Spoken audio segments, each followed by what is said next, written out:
8वां अध्याय रक्त बीज वध। महर्षि मेधा ने कहा, चंड और मुंड नामक असुर के मारे जाने से और बहुत सी सेना के नष्ट हो जाने से असुरों के राजा प्रतापी शुंभ ने क्रोध युक्त होकर अपनी संपूर्ण सेना को युद्ध के लिए तैयार होने की आज्ञा दी। उसने कहा, आज उदायुध नामक 86 असुर सेनापति अपनी सेनाओं के साथ युद्ध के लिए जाएं और कंबू नामक 84 सेनापति भी वहां आए और कोटि वीर्य नामक 50 सेनापति और धौम्रकुल के 100 सेनापति प्रस्थान करें। काल दौहिर्द मार्य और काल के यह दैत्य भी मेरी आज्ञा से सजकर युद्ध के लिए कूच करें। भयानक शासन करने वाला असुरों का स्वामी शुंभ इस प्रकार आज्ञा देकर बहुत बड़ी सेना को साथ युद्ध के लिए चला। उसकी सेना को बहुत अपनी ओर आता देखकर चंडिका ने अपनी धनुष की टंकार से पृथ्वी और आकाश के बीच का भाग गुजार दिया। राजन, इसके पश्चात देवी के सिंह ने दहाड़ना आरंभ कर दिया और अंबिका को घंटे के शब्दों ने उसको और भी बढ़ा दिया। धनुष की टंकार, शेर की दहाड़ और घंटे के शब्द से पृथ्वी और आकाश के बीच का भाग गूंज उठा और इसके साथ ही देवी ने अपनी मुख को और भी भयानक बना लिया। ऐसे भयंकर शब्द को सुनकर राक्षस सेना ने देवी तथा उसके इर्द गिर्द डेरा डाल दिया।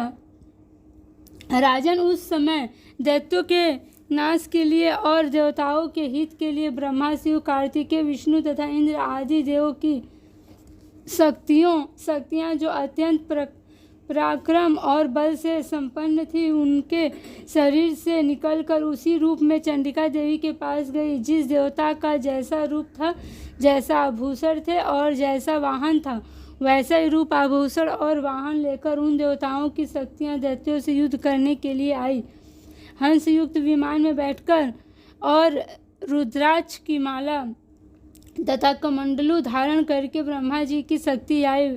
वृषभ पर सवार होकर, हाथ में त्रिशूल लेकर, महानाग का कंकड़ पहनकर और चंद्र रेखा से भूषित होकर भगवान शंकर की शक्ति महेश्वरी आई और मोर पर आरूढ़ होकर हाथ में शक्ति लिए दैत्यों से युद्ध करने के लिए कार्तिकेय जी की शक्ति उन्हीं का रूप धारण करके आई। भगवान विष्णु की शक्ति गरुड़ पर सवार होकर शंख, चक्र, सांग्र, गदा, धनुष तथा खड़ंग हाथ में लिए हुए आई। श्री हरि की शक्ति बिहारी बाराह का शरीर धारण करके आई और नरसिंह के समान शरीर धारण करके उसकी शक्ति का नारसिंही भी आई। उसकी गर्दन के झटकों से आकाश के तारे टूट पड़ते थे और इसी प्रकार देवराज इंद्र की शक्ति इंद्री भी ऐरावत के ऊपर सवार होकर आई। पश्चात इन देव शक्तियों से घिरे हुए भगवान शंकर ने चंडिका से कहा, मेरी प्रसन्नता के लिए तुम शीघ्र ही इन असुरों को मारो। इसके पश्चात देवी के शरीर में अत्यंत उग्र रूप वाली और सैकड़ों दिगड़ियों के समान आवाज करने वाली चंडिका शक्ति प्रकट हुई। उस अपराजित देवी ने धूमिल जटा वाले भगवान श्री शंकर जी से कहा, प्रभु, आप मेरी ओर से दूत बनकर शुंभ और निशुंभ के पास जाइए और उन अत्यंत गर्वीले दैत्यों से कहिए तथा उनके अतिरिक्त और भी दैत्य वहाँ युद्ध के लिए उपस्थित हों, उनसे भी कहिए, जो तुम्हें अपने जीवित रहने की इच्छा हो तो त्रिलोकी का राज्य इंद्र को दे दो। देवताओं को उनका यज्ञ भाग मिलना आरंभ हो जाए और तुम पाताल को लौट जाओ। किंतु यदि बल के गर्व से तुम्हारी लड़ने की इच्छा हो तो फिर आ जाओ। तुम्हारे मांस में से मेरी योगिनियाँ तृप्त होगी। चूँकि उस देवी ने भगवान शंकर को दूत के कार्य में नियुक्त किया था, इसलिए वह संसार में शिवदूती के नाम से विख्यात हुई। भगवान शंकर से देवी का संदेश पाकर दैत्यों का क्रोध का कोई आर पार न रहा और वह जिस स्थान पर देवी विराजमान थी वहां पहुँचे और जाने के साथ ही उस पर बाणों और शक्तियों की वर्षा करने लगे। देवी ने उनके फेंके हुए बाणों, शक्तियों, त्रिशूल और फरसों को अपने बाणों से काट डाला और काली देवी उस देवी के साथ आगे खड़ी होकर शत्रुओं को त्रिशूल से विदीर्ण करने लगी और खड़्गवांग से कुचलने लगी। ब्रह्माणी जिस तरफ दौड़ती थी उसी तरफ अपने कमंडल का जल छिड़क कर दैत्यों के वीर व बल को नष्ट कर देती थी और इसी प्रकार माहेश्वरी त्रिशूल से, वैष्णवी चक्र से और अत्यंत कोप वाली कौमारी शक्ति द्वारा असुरों को मार रही थी और इंद्री के बाजू के प्रहार से सैकड़ों दैत्य रक्त की नदियां बहाते हुए पृथ्वी पर सो गए। बराही ने कितने ही राक्षसों को अपनी थुथुन द्वारा मृत्यु के घाट उतार दिया। दाढ़ों के अग्रभाग से कितने ही राक्षसों की छाती को चीर डाला और चक्र की चोट से कितनों को विदीर्ण करके धरती पर डाल दिया। बड़े बड़े राक्षसों को नरसिंही अपने नखों से विदीर्ण करके भक्षण कर रही थी और सिंहनाद से चारों दिशाओं को गुंजाती हुई रणभूमि में विचर रही थी। शिवदूती के प्रचंड अट्टहास से कितने ही दैत्य भयभीत होकर पृथ्वी पर गिर पड़े और उसके गिरते ही वह उनको भक्षण कर गए। इस तरह क्रोध में भरे हुए मातृगणों के नाना प्रकार के उपयोगों से बड़े बड़े असुरों को मरते हुए देख राक्षसी सेना भाग खड़ी हुई और उनको इस प्रकार भागता देखकर रक्तबीज नामक महापराक्रमी राक्षस क्रोध में भरकर युद्ध के लिए आगे बढ़ा। उसके शरीर से रक्त की बूंदें पृथ्वी पर गिरती थी तो वैसा ही शरीर वाला तथा वैसा ही बलवान दैत्य पृथ्वी से उत्पन्न हो जाता था। रक्तबीज गदा हाथ में लेकर इंद्री के साथ युद्ध करने लगा।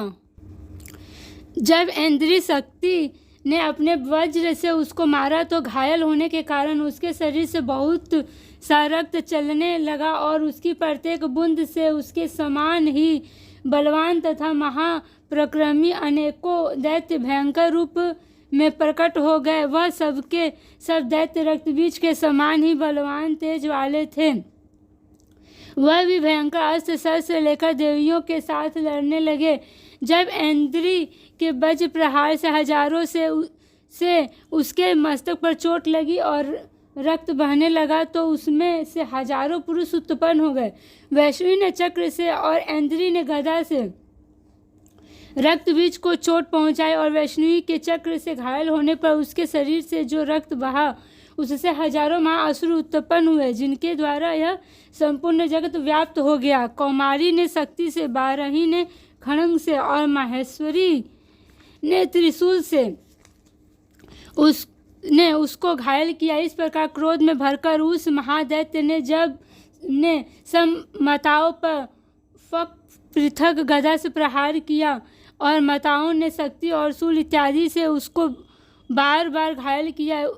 उससे सैकड़ों महादैत्य उत्पन्न हुए। इस प्रकार उस रक्त बीज के चक्र से उत्पन्न हुए असुरों ने संपूर्ण जगत व्याप्त हो गया जिससे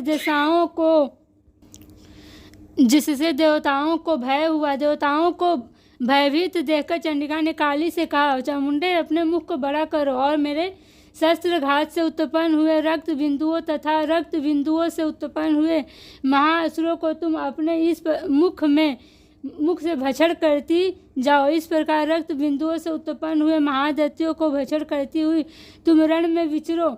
इस प्रकार रक्त क्षीण होने से यह दैत्य नष्ट हो जाएगा। तुम्हारे भक्षण करने के कारण अन्य दैत्य उत्पन्न नहीं होंगे। काली से इस प्रकार कहकर चंडिका देवी ने रक्त बीज पर अपने त्रिशूल से प्रहार किया और काली देवी ने अपने मुख में उसका रक्त ले लिया। तब उसने अपनी गदा से चंडिका पर प्रहार किया। प्रहार से चंडिका को तनिक भी कष्ट न हुआ। हाँ, उसके शरीर से बहुत सा रक्त बहने लगा, लेकिन उसके गिरने के साथ ही काली ने उसको मुख में ले लिया। काली के मुख में उस रक्त से जो असुर उत्पन्न हुए उसको उसने भक्षण कर लिया और रक्त को पीती गई। तदंतर देवी ने रक्त बीज को जिसका कि खून काली ने पिया था, चंडिका ने वज्र बाण तथा खड्ग तथा सृष्टि इत्यादि से मार डाला। राजन अनेक प्रकार के शस्त्रों से मारा हुआ और खून के से वंचित हुआ दैत्य महादैत्य रक्त बीज पृथ्वी पर गिर पड़ा। राजन उसके गिरने से देवता अत्यंत प्रसन्न हुए और माताएं उन असुरों का रक्त पीने के पश्चात उद्धत होकर नृत्य करने लगी।